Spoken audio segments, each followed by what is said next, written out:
What's up everybody, Lucas here. So are you somebody who's into doing flips? Are you a flipper? A lot of my subscribers are, into doing flips or trying to learn flips, whether it's tricking, gymnastics, trampoline flips, or just like, yo, I'm gonna do a front flip, bro. I've been getting a lot of questions from a lot of you guys and a lot of concerns from a lot of you guys who have been experiencing lower back pain, lower back tightness in my messages. I've seen them comments on other videos and whatnot. Now, for the most part, if caught early enough, this lower back pain can be fixed because it is a result of a series of imbalanced muscles in the core region.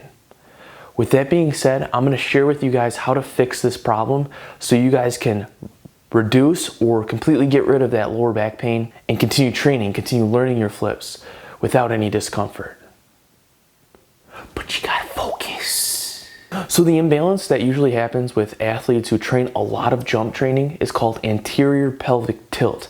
I do have another video on this, but I'm going to be making this video specifically for you guys who are training flips because there's a few things that might be a little different. What happens when you have anterior pelvic tilt? This is what happens right here. Now, specifically when it comes to flip training, you guys who are training a lot of flips will have usually a really tight lower back and tight quads from all the jumping. So you guys usually have these two coupled together. You will technically have a weak butt, abdominals, and hamstrings.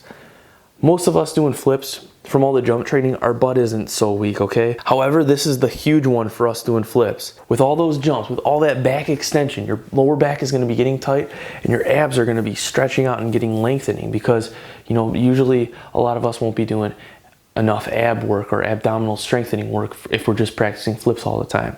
So here's a little instant fix for you guys and a very smart idea. Tightening your core before doing your next flip. This can actually help relieve your back pain immediately because it stabilizes the core, it makes everything tight, and it aligns the spine. Now, for the long-term fix, what you're gonna wanna do is you're gonna wanna add in abdominal training, okay? Now, there's something I want you to be aware of. Almost every ab exercise you do will also work the hip flexors. So as you tighten the abs and strengthen the abs, you'll also be tightening and strengthening the hip flexors. It's not bad to strengthen a muscle, but you gotta be aware of this because what's causing your anterior pelvic tilt can also be tight hip flexors. So what's the solution here?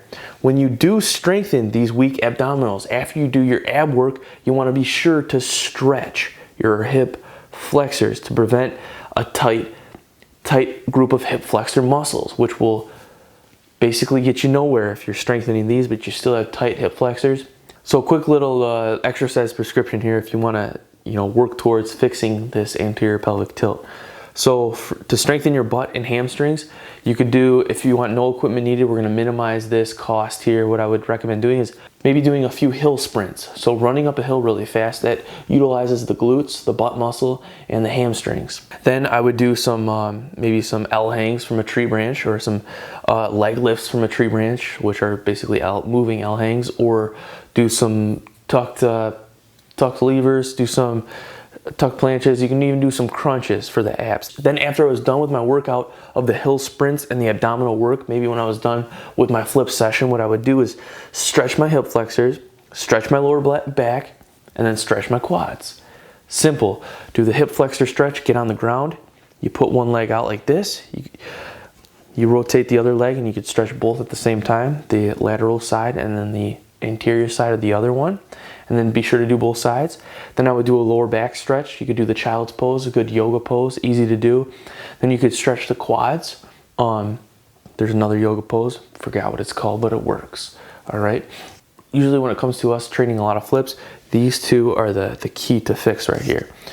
With that being said, thanks so much for watching. Don't forget to subscribe. I got uploads Sunday through Thursday. If you guys are looking for a bodyweight training program that's a 12-week calisthenics program, it's balanced, it's full body, onlykindsfitness.com, link in the description. You all have a good one. Peace. I'll see you all in the next video.